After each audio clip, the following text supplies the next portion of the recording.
Notre groupe votera ce rapport. Merci. Fabien Robert. Oui, Madame la Présidente, mes chers collègues, notre groupe va évidemment voter également ce rapport. J'entendais, en tout cas on m'a rapporté que pour certains c'était beaucoup pour la métropole bordelaise. Il faut dire les choses telles qu'elles sont. Nous avons une congestion aujourd'hui que nous subissons tous, et quand je dis tous, ce n'est pas simplement les métropolitains, c'est aussi ceux qui viennent dans la capitale métropolitaine, la capitale régionale de toute la région. Cette situation n'est pas nouvelle, bien évidemment, et malgré les centaines de millions d'euros qui ont été investis collectivement, je parle collectivement au sens aussi politique du terme, cette dernière décennie, la congestion est là et je pense qu'on ne va pas faire le débat sur les raisons.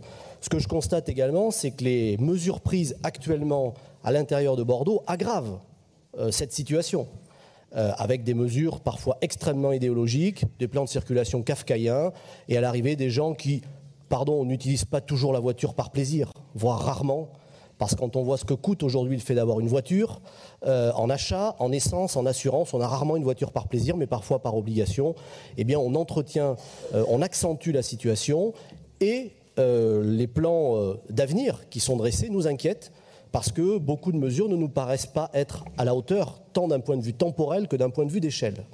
Il y a néanmoins, dans ce plan, évidemment, le RER métropolitain que nous soutenons, que nous avons initié, qui évidemment va dans le bon sens.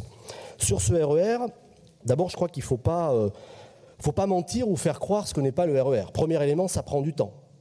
Alors, comme toute action publique, vous me direz, mais je crois qu'il y a une attente très forte de nos concitoyens et je crois qu'il faut dire collectivement que certains projets déjà sortis fonctionnent, que d'autres prendront du temps et que la solution est une solution de moyen et long terme. Deuxièmement, on pense RER. Pour ceux qui connaissent le RER parisien, on ne va pas tout à fait vers la même chose non plus. Il faut aussi le dire, c'est du TER, c'est du TER++, tant mieux. Mais là encore, ne faisons pas croire que c'est une baguette magique, même si c'est un projet, je le répète, éminemment nécessaire. Deuxième élément, évidemment, je crois que cela a été dit, mais je le répète, on maquille la participation du département à GPSO. Alors vous savez qu'on est pour GPSO, tant mieux, mais on ne peut pas s'empêcher quand même de redire que le département n'a pas choisi tout d'un coup de financer le RER métropolitain comme par magie.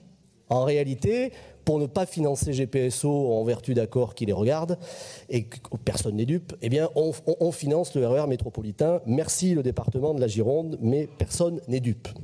Et puis enfin, dernier élément, c'est une proposition. Il y a à l'intérieur de notre point de vue de ce schéma peut-être une faiblesse sur le Médoc Sud. C'est un projet qui a été déjà porté, expliqué au travers de la liaison qui permettrait de relier Lacanau à la métropole avec un projet de tram-train qui a été évoqué ou de tram à plusieurs reprises. Je ne veux pas ici rajouter des millions aux millions. Je voudrais cependant constater que l'étude d'impact qui a été menée, en tout cas les premiers éléments font état potentiellement d'1 million de passagers par an.